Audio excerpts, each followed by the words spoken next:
Namoonni baay'een kan jarri beekan imo WhatsApp fi Facebook wanni adda addaa haakii ta'uu qofa garuu bilbili keenyas haakdi ta'uu ni danda'a haala salphaa ta'een osoo nuti hin beekin bilbila keenya namni biraa nu wajjiniin sirriitti fayyadamuu danda'a keessattuu teeknooloojii yeroo ammaa kanaan bilbila keenya saatii fedhetti dhaamsuu danda'a nuti garuu turreeti kan nuti dammaqnu moobaayila jechuun koompitara xiqqoo harkatti baadhatanii deemudha.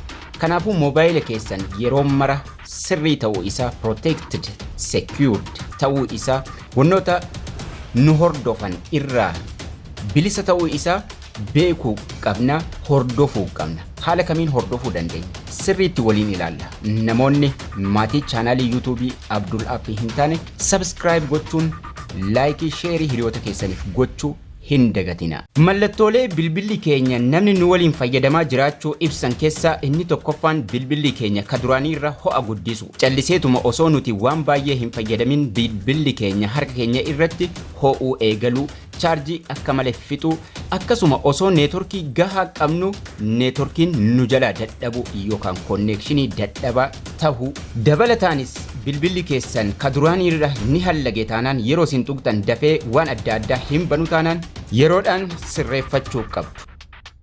Furmaanni isaa salphaadha. Seetingii keessa seentanii jalqaba irratti wanni isin gochuu qabdan device maintenance kana seentanii optimize tuquudhaan yeroo hunda parsantii dhibba ta'uu isaa ilaallachuu qabdu. Device maintenance keessa seentanii parsantii dhibba ta'uu qaba. Optimized yeroo isin gootan yeroo mara ofiif background appiin hundinuu ni cufama. Optimized gochuudhaan keechii adda addaa clear gochuudhaan memory storage battery usage akkasuma device security scan your phone ka jedhu irra tuqxanii sisirreessuu qabdu.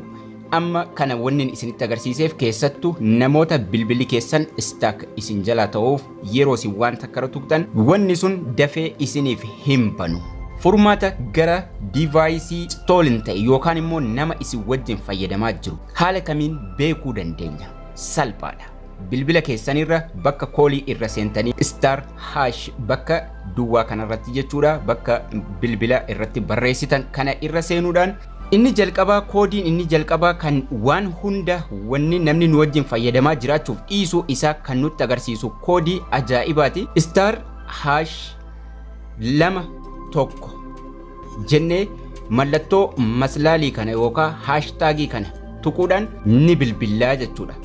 Koodiin kun sirriitti bakka nama daataa keenya fayyadamaa hunda nutti agarsiisa. I am code started. Yeroo nuti bilbillu ni eegna haganni fidee nuu baasutti. Sanaan booda haala kanaan fidee ol nuu baasa. Call for forwarding unconditionally. Voice not forwarding, data not forwarding, fax not forwarding, SMS akkasuma signing akkasuma pocket fi padding hundinuu not tahuu qaba. Kana jechuun namni bilbila kiyya na waliin fayyadamaa jiru hin jiru jechuudha. Wanni hundumtuu wanni sila namni na jala arguu hin qabne hundinuu ofiidha. Koodiin inni lammaffaan star hash 62 gochuudhaan mallattoo hashtagii tuqne bilbilee ilaaluudha. Haala kamiin ka jarri as keessa galanii bilbila keenya nu waliin fayyadamuu danda'an. Wantoota baay'ee nu wajjin fayyadamuu danda'u.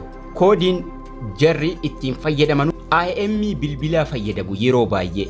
Koodiin bilbilli keenya martinu koodii mataa ofii qaba. Koodii bilbila keenyaa kenname fingerprint bilbila keenyaa jechuudha. Kanaafuu yeroo waan akkasii nu mudate yoo waan akkasii ofirratti argine san bilbilee aboutii keessa seenuudhaan about phone settingii keessa san keessa seenuudhaan bilbila keenya settingii isa reset gochuun dirqama jechuudha. Resetiin bilbila keessanii settingii keessanii eessa yoo hajiraatu reset ka jedhu kun ni jira. Asirratti resetii keessa yeroo seentanu reset setting jira, factory data reset jira, reset setting, reset network setting, reset factory. Factory kan waa hunda balleessu.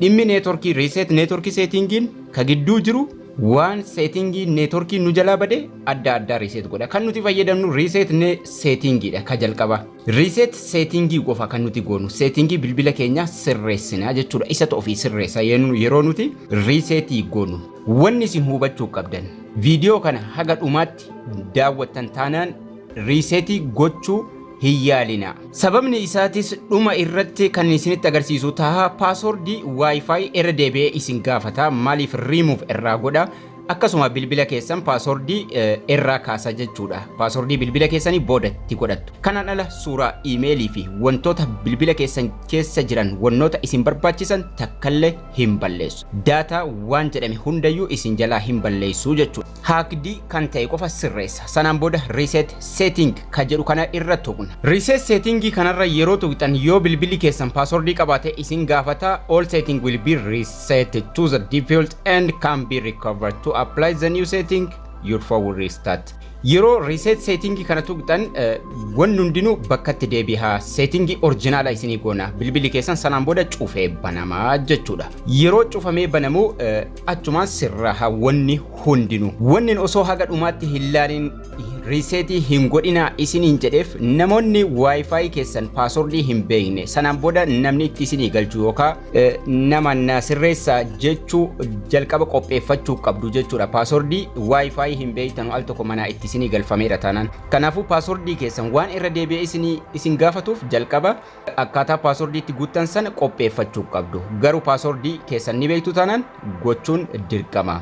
Gmailii keessan akkasuma gaalarii fi YouTube Google Chrome irraa waan isin qabdan akkasuma YouTube Studio waa takkitti isin jalaa hin tuqu.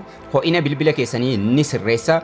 Bilbila keessan isin jalaa hallagee isin rakkisu akka ajaa'ibaatti isiniif sirreessa. Akkasuma sagalee bilbila keessanii gadi bu'eera taanaan hagamuu ol qabdu garuu sirriitti hin dhageessanu taanaan sagalee bilbila keessanis isiniif sirreessa. Imo, WhatsApp, Facebook, Messenger wantoota social media jedhamaniif wantoota gaalarii keessa walitti qabatan email accountii dabalate waa takkallee isin jalaa hin tuqu. Kanaafuu reset setting gochuudhaan bilbila keessan sirreeffachuun dirqama. Ammuma sirreeffadhaan isinii jedha. Addunyaa kanarratti yeroo kana waan baay'ee nama ajaa'ibsiisu kan mudataa jiru. Bilbila nama device nama osoo hin beekin osoo abbaan bilbilaa sun hin beekin nama sanaa wajjin fayyadamuun amma bareechee beekamee jira. Suuraa adda addaa fi viidiyoo adda addaa akkasuma iccitii gurguddoo nama jalaa hatuudhaan gara intarneetii irratti baasanii saahibaaf saahiba akkasuma maatiif maatii walitti naqaa jira. Situ gadhiisee situ na jalaa akkas godhee wali jedhamu jira. Garuu dhugaan isaa intarneetii dhuma irraa yookaan bilbilumti jaraa haakdii ta'eeti. Kanaafuu haakdii kanarraa bilbilli keessan hatamuu irraa hordofamuu irraa of eeggachuun dirqamaa jechuudha. Barnoonni keenya har'aas kana fakkaata ture. Akkasiin irraa barattan abdii guddaan qaba. Namoonni maatiin taane subscribe gochuun mallattoo beelii kana akka viidiyoo yeroo yeroon gad isin qaqqabuuf laayikis gochuu hin dagatina. Hiriyoota keessaniif share godhaan isiniin jedha. Akkasuma gaaffii qabaannaan koomentii jala naaf kahaa. Haga barnoota kutaa ittaanu walitti deebinutti turtii gaarii nagayaan tura.